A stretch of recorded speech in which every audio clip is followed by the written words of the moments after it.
తెలుగు కథల సమాహారానికి మీ అందరికీ స్వాగతం. ఇప్పుడు మనం వినబోయే కథ పొద్దు వాలిపోయింది. అత్తలూరి విజయలక్ష్మి గారు రచించినటువంటి కథ. ఈ కథ కౌముది రచన నిర్వహించిన కథల పోటీలో బహుమతి పొందిన కథ. మరి కథలోకి వెళ్దామా? అరుణ, త్వరగా రావాలి. షూ లేసు ముడి వేసుకుంటూ ఒక పొలికేక పెట్టాడు ప్రసాద్. వంటగదిలో పెనాం మీద దోశల పిండి వేస్తున్నటువంటి అరుణ చుయ్యుమన్న శబ్దం పూర్తయిందాక ఆగి, వస్తున్నానండి, టిఫిన్ చేయాలి కదా, నాకేం 10 చేతులు ఉన్నాయా అన్నది కొంచెం విసుగు కలగలిసిన స్వరంతో. షూ తొడుక్కోవడం పూర్తి చేసి వంటగది గుమ్మం దగ్గరికి వచ్చి నిలబడి, ఇప్పుడు తీరిగ్గా దోశలేస్తూ కూర్చుంటే ఎలా? నిన్ను డ్రాప్ చేసి నేను వెళ్ళాలంటే నాకు టైం అయిపోతుంది అన్నాడు. అరుణ చీర కుచ్చిళ్ళు సరి చేసుకుంటూ, మీకేనా టైం అయ్యేది, నాకు మాత్రం అవదా? 5 గంటలకు లేచి చేస్తున్న పని తెవలదు. మీకేం దర్జాగా 7ంటికి లేచి కాఫీలు టిఫిన్లు క్యారియర్ అందిస్తూ ఉంటే టెంగు రంగా అంటూ తెమిలి నా ప్రాణం తీస్తారు. అయిందా అయిందా అంటూ పిల్లల్ని పంపించి మామయ్య గారికి అత్తయ్య గారికి టిఫిన్ చేసి పెట్టి నేను తినాలా వద్దా? అయిందా నీ ఉపన్యాసం? ఒక్కదానివి చేసుకోకపోతే మా అమ్మ హెల్ప్ తీసుకోవచ్చు కదా. అరుణ చురుక్కున అతడి మొహంలోకి చూసి మాట్లాడకుండా కాలిన దోశ తీసి ప్లేట్లో వేసి మరికొంత పిండి పెనాం మీద వేసి గరిటెతో పల్చగా ఒత్తసాగింది. ఓ పక్క వంట చేస్తూనే మిగతా పని చేస్తోంది. పిల్లలు స్కూల్లో ఆటో ఎక్కించి స్కూల్కి గబగబా మొహం కడుక్కుని తయారైంది. మరో పక్క అత్తగారికి మామగారికి దోశలు వేసి ఇచ్చింది. పని మనిషి వచ్చిందంటే బట్టలు నానబెట్టలేదని సణుగుతుంది. ఆ పని పూర్తి చేసి అయ్యగారి క్యారేజ్ రెడీ చేసింది. దేవుడిచ్చింది 2 చేతులే, ఇంకో 2 చేతులు ఇస్తే బాగుండేది. అదేం దేవుడు, ఆడవాళ్ళకి మగవాళ్ళకన్నా బాధ్యతలు సమస్యలు కష్టాలు శ్రమ ఎక్కువ పెట్టి చేతులు మాత్రం మగవాళ్ళతో సమానంగా 2 ఇచ్చాడు. అరుణ ప్లేట్లో పెట్టుకున్న దోశ తినబోతూ ఆగిపోయింది. ఇక ప్రసాద్ స్వరం వినిపించింది. అమ్మా అంటూ కోడలు పెట్టిన టిఫిన్ తిని అప్పుడే చేయగడుకుంటున్న లలితాంబ ఏమిట్రా అంటూ గదిలోంచి బయటకు వచ్చింది. ఏం లేదు, టిఫిన్ తిన్నావా అని అడుగుదామని మొహమాటంగా అన్నాడు. ఇప్పుడే తిన్నానురా, నువ్వింకా వెళ్ళలేదే అడిగింది ఆవిడ. అదే అరుణను కూడా డ్రాప్ చేయాలట, తన చేతిలో పని తెమలట్లేదు, నువ్వు కొంచెం సాయం చేస్తే తను బయలుదేరుతుందని. చేస్తాను, దానికే ఏం పని చేయాలో తెలియక నేనేం చేయట్లేదు. అరుణకు ప్రసాద్ మీద గొంతు దాకా కోపం వచ్చింది. ఎవరు చెప్పమన్నారు ఆవిడికి? ఆవిడ ఏమనుకుంటుంది? మొగుడితో చెప్పకపోతే తనే చెప్పచ్చు కదా అని నిష్ఠూరాలేదు. ఏం మనిషి అసలు, తగుదునమ్మా అంటూ వెళ్ళాడు. ఆవిడిప్పుడు ఏమంటుందో ఏమిటో. ఆమె అలా అనుకుంటూ ఉండగానే లలితాంబ వంటగది గుమ్మం దగ్గరికి వచ్చి, అదేమిటమ్మా, ఏదైనా సాయం కావాలంటే చెప్పచ్చు కదా, నీ ఇంట్లో ఏదెక్కడుందో తెలియదు, అందుకే ఊరికే కూర్చున్నాను, పని కావాలంటే చెప్తే చేస్తాను అన్నది. అరుణ మాట్లాడకుండా స్టవ్ ఆఫ్ చేసి ప్లేట్లో ఉన్న దోశలు 2 చిన్న బాక్స్లో పెట్టుకుంది. అదేమిటి, నీకు ఆ 2 దోశలు సరిపోతాయా? అన్నం తీసుకెళ్ళవా క్యారేజ్లో అన్నది ఆవిడ. అన్నం క్యారేజీ సర్దుకున్నానండి, ఇప్పుడు టిఫిన్ తినే టైం లేదు, ఆయన వెళ్ళిపోతే నాకు బస్ కూడా దొరకదు, ఇప్పుడు 2 దోశలు ఆఫీస్కి వెళ్ళి తింటానంటూ హడావిడిగా బ్యాగ్ తీసుకుని భుజాన తగిలించుకుంటూ, మీకు మామయ్య గారికి డైనింగ్ టేబుల్ మీద అన్నీ సర్దేశాను, బియ్యం కడిగి కుక్కర్లో ఉంచాను, మీరు అన్నం తినబోయే ముందు స్టవ్ వెలిగించుకోండి, వేడిగా తినచ్చు కదా. పని మనిషికి చెప్పండి బట్టలు సరిగా ఉతకటం లేదు, సరిగ్గా ఉతకమన్నానని, లేకపోతే పని మానేమానండి, వేరే మనిషిని చూసుకుంటామని. నేను వెళ్తున్నాను. ఏమండి రెడీయా? గబగబా మాట్లాడేస్తూ గుమ్మం దాటి గేట్ దగ్గరకు వచ్చింది. అప్పటికే స్కూటర్ స్టార్ట్ చేసి ఎదురు చూస్తున్నాడు ప్రసాద్. అరుణ అతని వెనకాల సీటు మీద కూర్చుని పదండి అంది. స్కూటర్ బర్రుమని స్టార్ట్ చేసి ముందుకు పోనిచ్చాడు. 10 నిమిషాల్లో సెక్రటేరియట్ ముందు స్కూటర్ ఆపి అరుణ దిగగానే ఏజీ ఆఫీసు వైపు పోనిచ్చాడు. ఆఫీసులో అడుగుపెట్టి అటెండెన్స్ రిజిస్టర్లో సంతకం చేసి సీట్లో కూర్చున్న అరుణ ఒక్కసారిగా రిలాక్స్డ్గా ఊపిరి పీల్చుకుంది. ఉదయం 6 గంటలుగా తాగిన కాఫీ ఎప్పుడో అరిగిపోయింది. ఆ తర్వాత మంచినీళ్ళు తాగడానికి కూడా సమయం దొరకలేదు. భగవంతుడు ఆడదాన్ని ముందు పుట్టించి దాని ఆధారంగా మెషిన్ తయారు చేసుకోండి మేధస్సును సృష్టించుంటాడు. మెషిన్కి ఆడదానికి పెద్ద తేడా లేదు, కాకపోతే ఆడదానికి మనసుంది కాబట్టి భగవంతుడా ఏమిటి జీవితం అని మదనపడుతుంది. మెషిన్కి అలాంటి బాధలేం లేవు కదా. అదేమిటో అత్తగారు తన అలా గిరగిరా తిరుగుతూ పని చేసుకుంటూ ఉంటే చూస్తూ కూర్చుంటుంది. పైగా నాకు నీ ఇల్లు కొత్త కదమ్మా అంటుంది. ఇంకా ఎంతకాలం కొత్త? ఏడాది అవుతోంది తమ దగ్గరికి అత్తగారు మావగారు వచ్చి పని చెప్పాలట. ఎలా చెప్తుంది తను పెద్ద ఆవిడికి పని?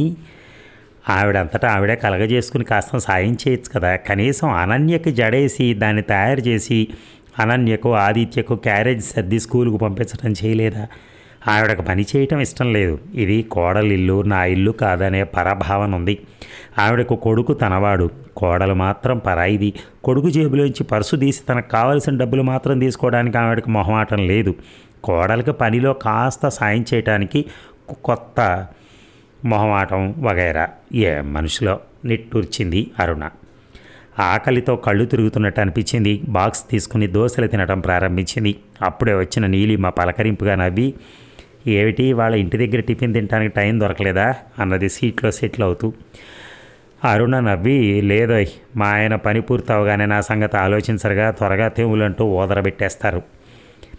ఆయనలందరూ అంతే, అందుకే ఈ మధ్య నేను ముందు తినేసి తర్వాత ఆయనకి పెడుతున్నాను. పతివ్రతవు కావన్నమాట నువ్వు అని నవ్వింది అరుణ.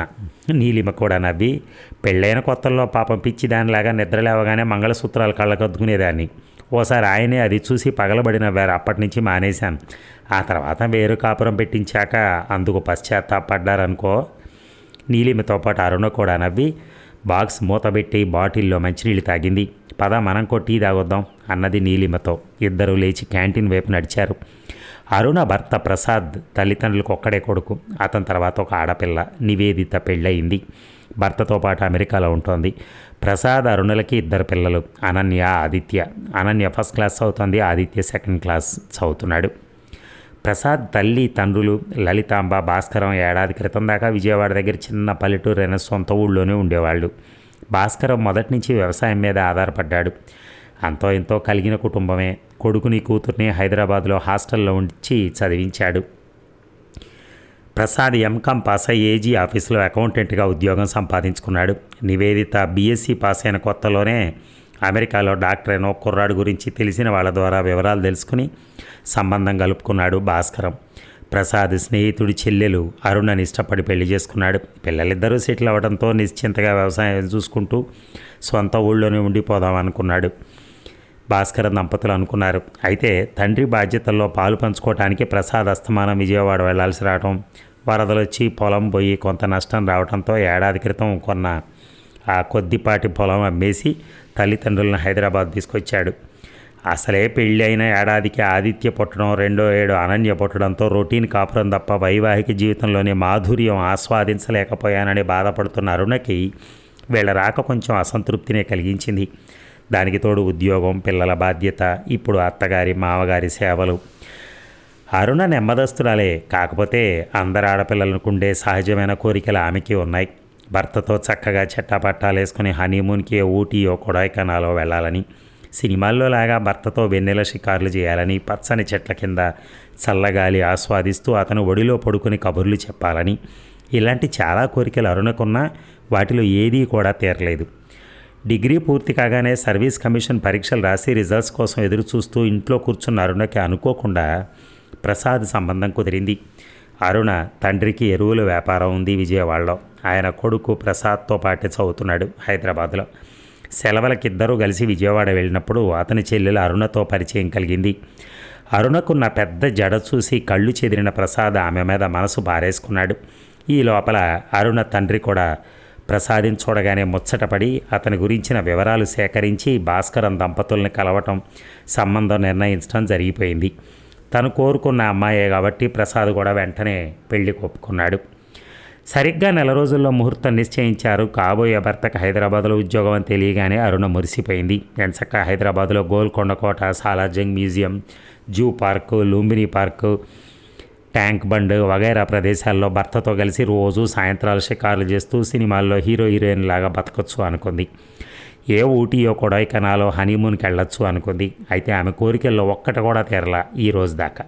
పెళ్లికి ముందు 2 రోజులు అయ్యాక 4 రోజులు మాత్రం ప్రసాద్ సెలవు పెట్టాడు. పెళ్ళైన తర్వాత అత్తగారింట్లో ఆ పల్లెటూళ్ళలో అంతమంది బంధువుల మధ్య భర్తతో రాత్రిపూట తప్ప ఏకాంతంగా గడిపే అవకాశమే దొరకలేదు అరుణకి. ప్రసాద్ 4 రోజులుండి హైదరాబాద్ వెళ్ళిపోయాడు. అరుణని అప్పుడే కాపురానికి పంపమని చెప్పి అత్తగారు మరో 15 రోజులు అరుణని అక్కడ ఉంచేసింది. అలా 4 రోజుల పాటు అత్తగారింట్లో ఉంటూ శని ఆదివారాలు మాత్రం ప్రసాద్ రావటం, ఏదో రొటీన్గా గడిపేయడంతో గడిచిపోయాయి. ఆ తర్వాత ప్రసాద్ ఇల్లు చూసి కాపురానికి తీసుకొచ్చేశాడు. అక్కడికి రాగానే పెళ్లి కాకముందు కాలక్షేపానికి రాసిన సర్వీస్ కమిషన్ పరీక్షల్లో అరుణకు సెలక్షన్ వచ్చి సెక్రటేరియట్లో క్లర్క్గా పోస్టింగ్ వచ్చింది. అరుణకు ఉద్యోగం చేయడం ఇష్టం లేకపోయినా ప్రసాద్ ఊరుకోలేదు. ఎంత మంచి ఉద్యోగం, అది కూడా గవర్నమెంట్ ఉద్యోగం చేయడం ఎంత అదృష్టమో తెలుసా. ఉద్యోగాలు లేక జనాలు గెలగలదు అనుకుంటున్నారు, నువ్వేమిటి గుమ్మం దగ్గరికి వచ్చిన అదృష్టం కాదంటున్నావు, మాట్లాడకుండా జాయిన్ అవ్వు అంటూ వెంట పెట్టుకుని తీసుకెళ్ళి జాయినింగ్ రిపోర్ట్ ఇప్పించాడు. వంట చేసుకోవడం, తినటం, ఆఫీస్కి వెళ్ళటం, అలసిపోయి ఇంటికి రావటం, రొటీన్ కాపురం. 5 నెలలు కాగానే వేవిళ్ళు ప్రారంభం కావటం, మళ్ళీ 10 రోజులు పుట్టింట్లో ఉండటం, ఇలా సాగిపోయింది. శని ఆదివారాలు వస్తే ప్రసాద్ తప్పనిసరిగా విజయవాడ తల్లి తండ్రి దగ్గరికి వెళ్లాల్సిందే. జీవితంలో సారం లేనట్టుగా యాంత్రికంగా గడిచిపోయే 5 ఏళ్ళు. ఈ 5 ఏళ్లలో 18 నెలల చూలింత, 6 నెలలు బాలింతగా గడిచిపోవటం, మిగిలిన కాలం తల్లిగా, ఉద్యోగినిగా ఎక్స్ట్రా బాధ్యతలు మీదపట్టడంతో కాపురానికి కొత్త పాతలే లేకుండా చాలా యాంత్రికమైపోయింది. ఇక చార్మినార్, గోల్కొండ, గండిపేట, మ్యూజియము, కొడైకెనాలు, ఊటీ ఇవన్నీ ఎలా ఉన్నా నర్సింగ్ హోమ్లు, Vijayawada Imlibun bus station, secretariat, మధ్య 4-5 సినిమాలు మాత్రం భర్తతో కలిసి వెళ్ళింది. అరుణకు ఒక విషయం రూఢీగా తెలిసింది ఏమిటంటే, ఇంకా పిల్లలు ఎదిగి వాళ్ళు సెటిల్ అయితే తప్ప తన కోరిక తీరే అవకాశం లేదని. అత్తగారు అదో రకం మనిషే, ఆప్యాయంగా ఉంటున్నట్టుంటుంది, కానీ ఆప్యాయతలో నిజాయితీ ఉండదు, ఏదో పరాయి దానిలో ఉంటుంది. అమ్మాయి, మీ మామగారికి కొంచెం కాఫీ కావాలట, ఇవ్వనా? మీ మామగారి కూరలో కొంచెం ఉప్పు కారం తగ్గించమ్మా, నాకు ఎలా ఉన్నా పర్లేదనుకో. అరుణ, నీ కొడుకు మీ మామగారి కళ్ళద్దాలు ఎరగొట్టాడమ్మా, ఇంత అల్లరైతే ఎలా అమ్మా, కొంచెం అదుపులో పెట్టుకోవచ్చు కదా, మొక్కగానే ఉంచాలమ్మా, పిల్లల్ని ఆనక ఎందుకు పనికి రాకుండా పోతారు. ఇలా ఎవరో పరాయి వాళ్ళతో మాట్లాడుతున్నట్టు అంటి ముట్టనట్టుగా ఉంటుంది. వాళ్ళ గదిలోంచి త్వరగా బయటికి రారు. అప్పుడప్పుడు అరుణకు విసుగొస్తుంది, ఏమిటి వీడే ఈ వయసులో శోభనం పెళ్లి కూతురులాగా గదిలోంచి కాదు, చీటికి మాటికి పిలవాలంటే తనకి చిరాగ్గా ఉంటుంది అనుకుంటూ ఉంటుంది. ఇక ప్రసాద్ మాత్రం అమ్మకి చెప్పచ్చు కదా, అమ్మతో వంట చేయించచ్చు కదా, అమ్మని అడగచ్చు కదా అంటూ తనకు సలహాలు ఇస్తూ ఉంటాడు. ఎలా చెప్తుంటాను, ఆవిడ అలా అంటి ముట్టనట్టు ఉంటుంటే ఆవిడంతటా ఆవిడగా నువ్వు ఆఫీస్కి వెళ్ళాలిగా అమ్మ, వంట నేను చేస్తాలే అని అంటే వంటగది ఆనందంగా ఆవిడ చేతిలో పెట్టగలుగుతాను. సాయంత్రం తన ఇంటికి వెళ్ళేటప్పటికి పకోడీలో వేసి కాఫీ కాసి వాళ్ళింత తనకి ప్రసాద్కి పెడితే అంత హాయిగా ఉంటుందండి. దానికి బదులు నువ్వు వచ్చే సమయం ఎప్పుడవుతుందా అని చూస్తున్నారు మీ మామగారికి, కాస్త కాఫీ ఇవ్వమ్మా అంటుంది. ఓ రోజు చికాకు పుట్టి అన్నది అరుణ, అదేంటత్తయ్య కాఫీ తాగేసి ఎక్కిపోయారా, నా కోసం ఎదురు చూడటం ఎందుకు? ఏమోనమ్మా, డికాషన్ ఉందో లేదో చూడలేదు. అరుణ కొళ్ళు మండిపోయింది. డికాషన్ ఉందో లేదో చూసుకుని లేకపోతే వేసుకోవచ్చు కదా, ఏటీవిడే అనుకుని మీరు ఎందుకు మొహాట పడతారు, 3ంటికి మీకు కావాల్సిన కాఫీయో టీయో తాగేయండి అన్నది నిక్కచ్చిగా. ఆయన కాఫీ కోసం తన 5ంటికల్లా ఇంటికి రావాలంటే కుదరదు అనుకుంటూ అప్పటినుంచే వాళ్ళిద్దరూ తాగేసి కూర్చుంటున్నారు. ఇంటికి వెళ్ళి డికాషన్ చూస్తే ఉండదు, ఉన్న డికాషన్ వాళ్ళు కలుపుకొని తాగి ఊరుకుంటారు. మళ్ళీ వేయచ్చు కదా. ఈ విషయం మాత్రం అరుణ చెప్పలేకపోయింది. చెప్పాలనిపించలేదు, ఆవిడకి ఆ మాత్రం తెలియదా అని ఊరుకుంది. అరుణ నిట్టూర్చింది. ఏం జీవితం ఇది, ఇలాంటి బాధలేవి లేని ప్రసాద్ మాత్రం పూలరంగంలో హాయిగా ఉంటాడు. అరుణ ఏదన్నా చెప్పబోతే జీవితం అంటే ఇలాంటివి తప్పవు, అడ్జస్ట్ కావాలి అంటాడు. ఎంతకాలం ఈ అడ్జస్ట్మెంటు, మరోసారి అలా అనుకుని పనిలో పడింది అరుణ. అరుణ, ఎల్టీసీ అప్లై చేయవా అడిగింది నీలిమ. ఎల్టీసీయా? అరుణ కళ్ళు మెరిశాయి. అవును, అప్లై చేయొచ్చు కదా, 4 రోజులు పిల్లల్ని అత్తగారి దగ్గర వదిలేసేటన్నా ఇల్లు రావచ్చు అనిపించింది. ఆ ఆలోచన కొంత హుషారు కలిగించింది ఆమెలో. ఆ రోజు పనంతా పూర్తి చేసుకుని బెడ్రూమ్లోకి వెళ్ళి ప్రసాద్తో తన మనసులో మాట చెప్పింది. నేను ఈ సంవత్సరం ఎల్టీసీ అప్లై చేశాను, ఎక్కడికి వెళ్దామా అని. ఎల్టీసీయా? ఎక్కడికి వెళ్దాం అడిగాడు. సరదాగా వైజాగ్ వెళ్ళి భీమిలి, అరకు, బొర్రా గుహలు చూసొద్దాం. పిల్లలతో కష్టం అరుణ, నాకు చిరాకు, వాళ్ళ అల్లరి ఉత్సలు గోల ఎంజాయ్ చేయలేం అన్నాడు. పిల్లల్ని మీ అమ్మ దగ్గర వదిలేసి వెళ్ళొచ్చుగా, గోముగా అంది. నిజమే సుమా, నాకు ఈ ఆలోచన రాలేదు, ఓకే వెళ్దాం అన్నాడు. అరుణ పొంగిపోయింది. అమ్మయ్య ఇంత త్వరగా ఒప్పుకుంటాడు అనుకోలేదు. ఏ కళనున్నాడో, లేకపోతే లీవ్ లేదు, ఆడిటింగ్ అవుతుంది, ఛార్జీలు ఆఫీస్ వాళ్ళు ఇస్తే మిగతా ఖర్చులు డబ్బేది అంటాడు అనుకుంది. ఆ రాత్రి మొదటిసారిగా ఆనందంగా గడిపాననిపించింది ఆమెకి. తెల్లారి లేస్తూనే అంది, మీ అమ్మగారికి మీరు చెప్పండి అని. ఎందుకు, నువ్వే చెప్పు, భయం దేనికి? భయం కాదు, ఊరికినే మీరు చెప్పండి, నేను చెప్తే ఏమన్నా అనుకుంటారేమో. సరేలే, నేను చెప్తాలే, నిశ్చింతగా ఊపిరి పీల్చుకుని ఉల్లాసంగా పనిచేసుకుంది. రోజుకన్నా త్వరగా సునాయాసంగా పని అయిందనిపించింది. ప్రసాద్ స్నానం పూర్తి చేసి తనకి తల్లిదండ్రులకి ఉప్మా ప్లేట్ తీసుకుని వాళ్ళ గదిలోకి వెళ్ళాడు. గదిలోంచి వినిపించే సంభాషణ కోసం అరుణ చెవులు రిక్కించుకొని వింటా ఉంది. అమ్మా, మీకు పిల్లలు బాగా మాలిమి అయ్యారా అడిగాడు ప్రసాద్. వాళ్ళ మొహం వాళ్ళ మాతో గడిపే తీరికేదిరా, స్కూలు, ట్యూషను, హోంవర్కు అంటూ మీ ఇద్దరికన్నా బిజీగా ఉంటారు అన్నది లలితాంబ. తప్పదు కదా, ఈ రోజుల్లో ఇలా కష్టపడితే కానీ పెద్దయ్యాక సుఖపడలేరు. కాలం అలా అయిపోయింది. అంతా పోటీ యుగం, అన్నిట్లో పోటీయే. ఏం పోటీనో ఏమిటో సరదాగా ఎప్పుడూ ఆడుకున్నట్టు కనిపించలేదు నాకు. ప్రసాద్ కాసేపు ఏం మాట్లాడలేదు. కొన్ని క్షణాల తర్వాత అన్నాడు, నేను అరుణ ఊరు వెళ్ళాలనుకుంటున్నాం పిల్లల్ని మీ దగ్గర వదిలేసి. ఏ ఊరు ఆసక్తిగా అడిగారు భాస్కరం. కాదు తిరుపతి అన్నాడు. వైజాగ్ అంటే ఇప్పుడు ఎందుకు అక్కడికి, ఎవరున్నారు అని అడుగుతారనిపించింది. సరదాగా తిరగడానికంటే దానికోసం అక్కడ దాకా ఎందుకు అంటారని చటక్కన తిరుపతి అన్నాడు. తిరుపతి? అలా అయితే అందరం కలిసి వెళ్ళొచ్చు కదా. 7 కొండల వాడి దర్శనానికి పిల్లల్ని తీసుకెళ్లకుండా ఎందుకు? పైగా మీ నాన్నగారు కూడా చాలా కాలమైంది తిరుపతి చూసి, ఓసారి వెళ్ళి రావాలని నిన్ననే అన్నారు కూడాను. జడ వేసుకుంటున్న అరుణ చేతిలో దువ్వెన జారిపడింది. దాంతోపాటే ఉత్సాహంగా గంతులేస్తున్న ఆమె గుండె కూడా జారిపడినట్టు అనిపించింది. ఆవిడ మాటలకి ప్రసాద్ ఏం జవాబు చెప్పాడో వినిపించలేదు. ఆ తర్వాత మామూలుగా అతను వెనకాల స్కూటర్ ఎక్కి ఆఫీస్ దగ్గర దిగిపోయింది. కానీ అతను కానీ ఆమె కానీ ఆ సంగతి ఏమీ మాట్లాడుకోవాలి. ఇక ఆ రోజు అప్లికేషన్ ఇవ్వాలనుకున్న అరుణ ఇంకా దాని గురించి ఆలోచించలేదు. ఒక్క రాత్రే వస్తుంది మధురమైన కళ, అది కాసేపే. మధురంగా ఉంది కదా అని ఇంకాసేపు పడుకుంటే కళ కంటిన్యూ అవుతుందా? రాత్రి కలిగిన తీయని ఊహలు, రెక్కలొచ్చిన ఆశలు ఉదయానికల్లా చెదిరిపోయినాయి. ఇక దాని గురించి ఆలోచించినందువల్ల ప్రయోజనం ఏముంది అనుకుంది. అన్యమనస్కంగా పనిచేసింది. పోస్ట్లో తల్లి దగ్గర నుంచి ఉత్తరం వచ్చింది మధ్యాహ్నం. అన్నయ్య అమెరికా వెళ్తాట, వచ్చే నెలలో వీసా ఏదో రావాలట. మీ నాన్నగారు ఆరోగ్యం బాగాలేదు, ఆ ఉద్యోగం ఏదో ఇక్కడే చేసుకోవచ్చు అంటున్నారు. వాడు మాత్రం అక్కడికే వెళ్తానని ఖచ్చితంగా చెప్పాడు. మీ వదిన కూడా అదే బాగు అంటోంది. ఇండియాలో ఉంటే ఎదుగుదల ఉండదట.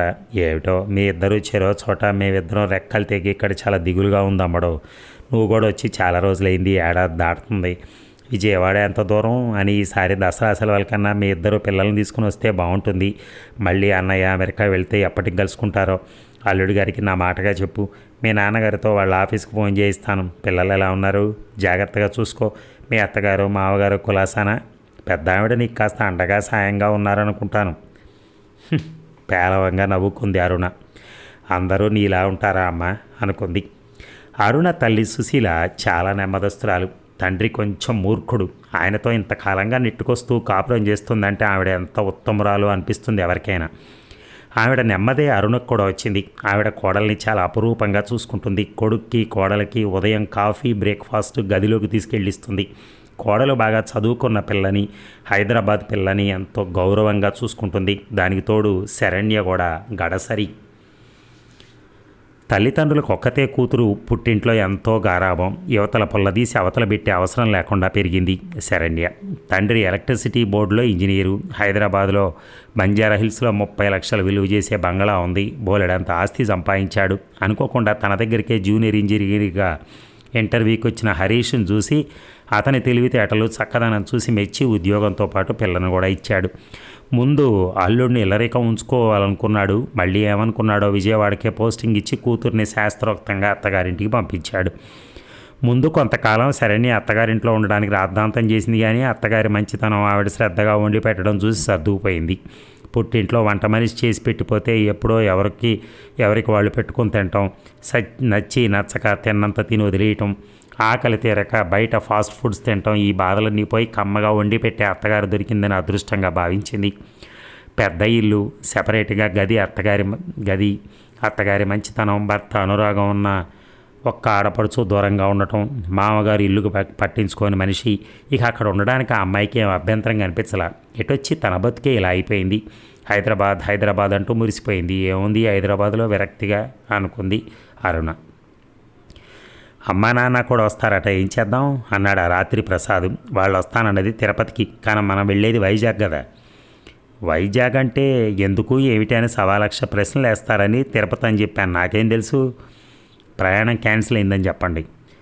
ఎందుకు లేరు, నా వెళ్ళొద్దాం. భగవంతుడి దర్శనానికి వెళ్తే తప్పే ఉంది. ఈసారి నా ఎల్టీసీ పెట్టుకుని చక్కగా ఢిల్లీ, ఆగ్రా, హరిద్వార్ అన్నీ చూసొద్దాం. నాకు ఆల్ ఇండియాకి వెళ్ళే అవకాశం ఉందిగా, సెంట్రల్ గవర్నమెంట్ ఎంప్లాయీని. అరుణ మాట్లాడలేదు.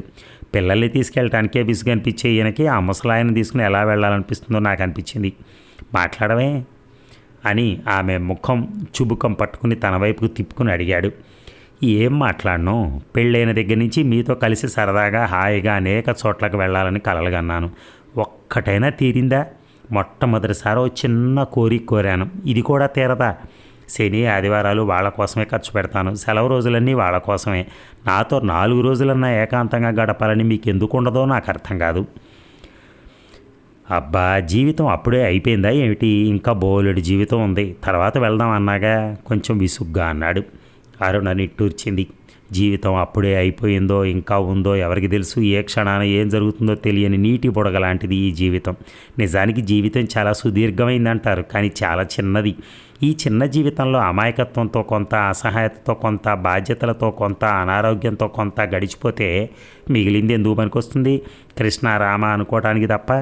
ఈ వాస్తవం తెలుసుకోలేని వాళ్ళు ఎప్పటికప్పుడు ఇంకా ముందు ముందు ముందు బోలెడు జీవితం ఉందంటూ అనేక పనులు, సుఖాలు, ఆనందాలు వాయిదా వేస్తుంటారు. చివరికి ఏమవుతారో మీ ఇష్టం అంటూ పక్కకు తిరిగి పడుకుంది అరుణ. రేపు ఎల్టీసీ అప్లై చేయి అన్నాడు. ఎల్టీసీ నాకు పిల్లలకు మాత్రమే ఇస్తారు, మీరు అవైల్ చేసుకోకపోతే మీకు ఇస్తారు, మీ అమ్మకి నాన్నకి ఇవ్వరు, కొంచెం విసురుగా అంది. సరే అయితే నువ్వు చేయకు, నేను చేస్తాను. నాకైతే మా అమ్మకి నాన్నకు కూడా ఇస్తారు, కనీసం ఛార్జీలన్నా కలిసి వస్తాయి. మరి ఆగ్రా, ఢిల్లీ ఎవరిని ఎప్పుడు వెళ్దాం? చురుగ్గా అడిగింది. కొన్ని క్షణాల క్రితం వాగ్దానం చేసి మళ్ళీ తిరుపతికి అప్లై చేస్తానంటున్న భర్త మొహంలో భావాలు వెతుకుతూ. తర్వాత షెడ్యూల్లో వెళ్ళొచ్చుగా. పక్కకు ఒత్తిగిల్లాడు. అంటే మళ్ళీ 4 సంవత్సరాల తర్వాత అన్నమాట. బరువుగా కళ్ళు మూసుకుంది. ప్రసాద్ మర్నాడు ఆఫీస్ నుంచి వస్తూ టికెట్లు బుక్ చేయించుకొచ్చాడు. 4 రోజుల్లో ఇంటిల్లిపాది తిరుపతి బయలుదేరారు. ఇక ఆ రోజు సెకండ్ సాటర్డే. అరుణ సోమవారం నుంచి బుధవారం దాకా లీవ్ పెట్టింది. ఆ సాయంత్రం వెంకటాద్రికి బయలుదేరాలి. సూట్ కేసులో చీరలు, ప్రసాద్ బట్టలు సర్దుతోంది అరుణ. అనన్య తన టెడ్డీ బేర్ తీసుకొచ్చి, మమ్మీ ఇది కూడా షూట్ కేసులో పెట్టు అంది. ఇదేందుకే, ఉన్న లగేజీ సరిపోకనా? తీసి పక్కన పెట్టేసింది Aruna. I want my monkey అంటూ గొడవ చేస్తూ ఏడుపు మొదలెట్టింది.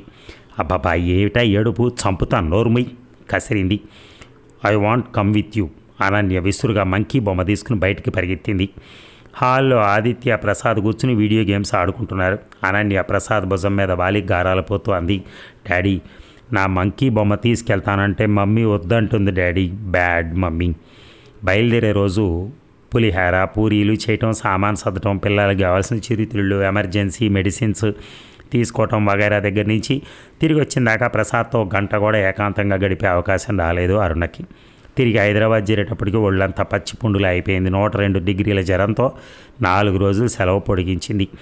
ఆ 4 రోజులు లలితాంబ వంట చేస్తే ప్రసాద్ పిల్లల పని చూసుకున్నాడు. అయితే బియ్యం ఎన్ని పోయాలి, కందిపప్పు ఎంత పోయాలి, కూరలు 1/2 కిలో వండాలా, మీ పిల్లలు కారాలు తింటారా, నా వంట నచ్చుతుందో లేదో, ఉప్పు ఎక్కడుంది, ఆవాలు ఎక్కడున్నాయి, సరుకుల డబ్బాలు సరిగా సర్దుకోలేదేంటి అనే రకరకాల ప్రశ్నలకు జవాబు చెప్పలేక జ్వరం తాలూకా నీరసం కన్నా మరో నీరసం ఎక్కువైంది అరుణకి.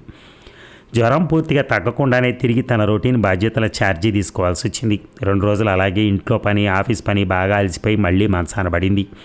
ఈసారి కన్నీళ్లు కారిపోతుంటే అంది, నేను ఒక వారం రోజులు మా అమ్మ దగ్గరికి వెళ్తాను, పిల్లలకు కూడా దసరా సెలవులు వస్తున్నాయిగా అని. అలాగే వెళ్ళు, నేను కూడా వస్తాను పండక్కి 2 రోజుల ముందు, సరేనా? స్వరంలో అనురాగం కురిపిస్తూ అన్నాడు. అసలే మనసంతా చెమ్మగిల్లుందేమో అతను అనురాగంతో కళ్ళు వర్షించసాగాయి. ఏడవకు అరు, ఈ మాత్రానికి ఏడిస్తే అలా? Take it easy, after all this is life, మనం ఇంకా ప్రారంభంలోనే ఉన్నాం, బోలెడంత జీవితం ఉంది ముందు ముందు అన్నాడు ఆమె నుదుటి మీద వెంట్రుకలు సవరిస్తూ. దసరా సెలవులకి పిల్లలతో పాటు వారం ముందు అరుణ పుట్టింటికి వెళ్ళింది. దుర్గాష్టమి నాడు ప్రసాద్ కూడా వచ్చాడు. ఆ కాసిన రోజులు సరదాగా ఆహ్లాదంగా గడిచాయి. ఇక కాలం చకచకా నడిచేసింది. ఆదిత్య ఇంజనీరింగ్ ఫస్ట్ ఇయర్కి వచ్చాడు. Ananya medicine second year. Prasad, Aruna వయసుకు వచ్చారు. భాస్కరం, లలితాంబ వృద్ధులైపోయారు. ఇప్పుడు వాళ్ళకి మంచం మీదకే అన్నీ. ఇదివరకటి కన్నా వాళ్ళకి సేవలు ఎక్కువగా చేస్తోంది అరుణ. 3 ఏళ్ల ముందే రిటైర్మెంట్ తీసుకున్నారు. ఇప్పుడు ఆమెకి 55 ఏళ్ళు. వెనక్కి తిరిగి చూసుకుంటే తన జీవితంలోని మాధుర్యం ఏమి అనుభవించిందో ఆమెకే తెలియట్లా. ఇప్పుడు అన్నిటికీ నిర్లిప్తంగా అయిపోయింది. పిల్లలు సినిమాకి వెళ్దామన్నా నాకు ఓపిక లేదులే, మీరు వెళ్ళండి అంటోంది. మరో 4 ఏళ్ళు గడిచాయి. అత్తగారు మామగారు ఒకరి తర్వాత ఒకరు కాలం చేశారు. అనన్య తన క్లాస్మేట్ శ్రీహర్షను ప్రేమించింది. ఆ అబ్బాయిని ఇచ్చి కన్యాదానం చేశారు. అరుణ, ప్రసాద్, ఆదిత్య కూడా తన క్లాస్మేట్ను ప్రేమించి ఆమెనే చేసుకుంటా అన్నాడు. ఆ అమ్మాయి కన్నడం అయినా కాదంటానికి కారణం కనిపించక ఆదిత్య పెళ్లి కూడా చేసేశారు. ఇప్పుడు ప్రసాద్, అరుణ పెద్దవాళ్ళు అయిపోయారు, రిటైర్ అయిపోయారు. అనన్య ఆమె భర్త స్వంతంగా క్లినిక్ పెట్టుకున్నారు. ఆదిత్యకి ఇన్ఫోసిస్లో సాఫ్ట్వేర్ ఇంజనీర్గా జాయిన్ అయ్యాడు. అతని భార్య గోపిక సత్యం కంప్యూటర్స్లో చేరింది. వాళ్ళిద్దరూ హైటెక్ సిటీకి దగ్గరగా మంచి ఫ్లాట్ అద్దెకి తీసుకుని విడిగా వెళ్ళిపోయారు. ఇంతకాలం ఇంటి నిండా జనంతో కళకళలాడిందేమో, ఇప్పుడు ఇద్దరే ఉండేదలకి బోసిగా ఉంది అరుణకి. ఆ రోజు ఆదివారం ప్రసాద్కి కాఫీ కల్పించి తాను కప్పు తీసుకుని పెరట్లో తిరుగుతూ అడ్డదిడ్డంగా పెరిగిపోయి పెరడంతా తుప్పల్లా పెరిగిపోయిన మొక్కలను చూస్తూ కాఫీ తాగడం పూర్తి చేసి మొత్తం గడ్డి మొక్కలన్నీ పీకేస్తోంది అరుణ. అరుణ కనిపించకపోవడంతో వెతుక్కుంటూ వచ్చిన ప్రసాద్ ఆమె దగ్గరగా నడిచి భుజం మీద చెయ్యేసి ఆప్యాయంగా అన్నాడు, ఇంతకాలం పని పని పని, క్షణం తిరిగి లేకుండా పని, బాధ్యతలు, ఇప్పుడు ఇంత ఖాళీ సమయం ఏం చేయాలో తెలియట్లేదు కదూ. అరుణ నవ్వింది. తెలియకే చేయదలుచుకుంటే బోలెడు పనుంది. చూడండి చిక్కుడు పాది ఎలా అయిపోయిందో. గులాబీ కొమ్మలు కట్ చేసి ట్రిమ్ చేయాలి. మల్లె పందిరి చూసారా పడిపోతోంది. కర్రలు సరిగా పాతి సరిచేయాలి. ఆ పిచ్చి మొక్కలన్నీ పీకేయాలి. నీళ్లు సరిగా పట్టట్లేదు. ఇప్పటి నుంచి రోజు క్రమం తప్పకుండా నీళ్లు పోయాలి, మందులు వేయాలి. అబ్బో బోలెడు పనుందే ఆశ్చర్యంగా అన్నాడు ప్రసాద్. మన బాధ్యతలు తీరిపోయాయి, కానీ ఈ పసిపిల్లల బాధ్యత మన మీద ఇంకా ఉంది, ఎప్పటికీ ఉంటుంది అంది అరుణ చిక్కుడు పాదు నుంచి ఎండిపోయిన ఆకులు తీసేస్తూ. ఆమె చేస్తున్న పని తదేకంగా చూస్తూ 15 ఏళ్ల క్రితం ఆమె కోరిన కోరిక గుర్తు తెచ్చుకున్నాడు ప్రసాద్. పాపం ఆమె కోరిక చాలా చిన్న కోరిక. తను తీర్చగల స్తోమత ఉండి కూడా తీర్చలేకపోయాడు. కారణం ఒక్కటే, ఎప్పటికప్పుడు మీద పడుతున్న రకరకాల బాధ్యతల ఒత్తిడి. అటు కన్నవాళ్ల మనసు కష్టపెట్టలేక, ఇటు భార్యను సంతోషపెట్టలేక నలిగిపోయాడు. అరు, వైజాగ్ వెళ్దామా అడిగాడు. అరుణ ఆశ్చర్యంగా అడిగింది. ఇప్పుడా? దేనికి? అవును దేనికి? ఆమె కాకతాళీయంగానే అన్నా అలా అనటంలో అతనికి వెటకారం వినిపించినట్టు అనిపించింది. దేనికి? ఇప్పుడు వెళ్ళి ఏం చేద్దాం అని అడుగుతున్నట్టే అనిపించింది. అదే అరకు బొర్రా గుహలు. పక్కన నవ్వింది. ఈ వయసులో బొర్రా గుహలు చూడగలమనేనా?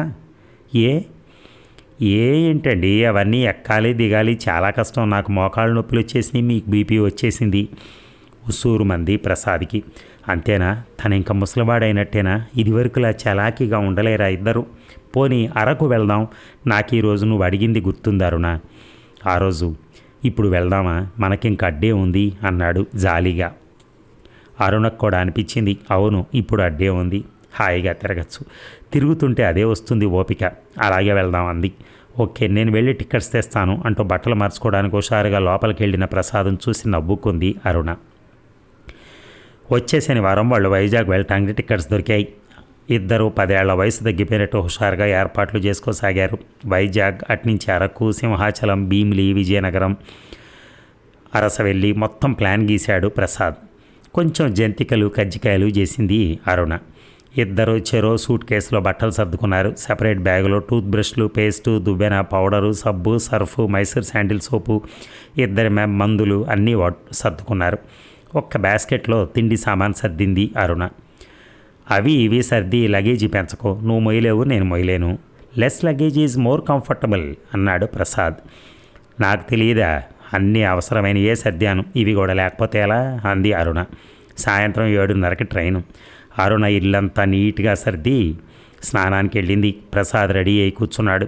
అరుణ స్నానం చేసి తెల్లని గంజి పెట్టి ఇస్త్రీ చేసిన గులాబీ రంగు పూలున్న తెల్ల చీర కట్టుకుని పౌడర్ రాసుకుని జడలో మల్లెపూలు పెట్టుకుని గుమగుమలాడుతూ వచ్చింది. శోభనం పెళ్లి కూతురులా ఉన్నావు అన్నాడు ప్రసాద్ ఆమెను ఆపాదమస్తకం చూస్తూ. చాలేండి చిరు కోపంతో కసిరి గోడ గడియారం చూసింది. ఇంకా టైం ఉంది. పిల్లలకు ఫోన్ చేసి చెప్పారా అడిగింది. ఇప్పుడు చెప్తాను అంటూ ఫోన్ కోసం లేస్తూ ఉండగానే ఫోన్ రింగ్ అయింది.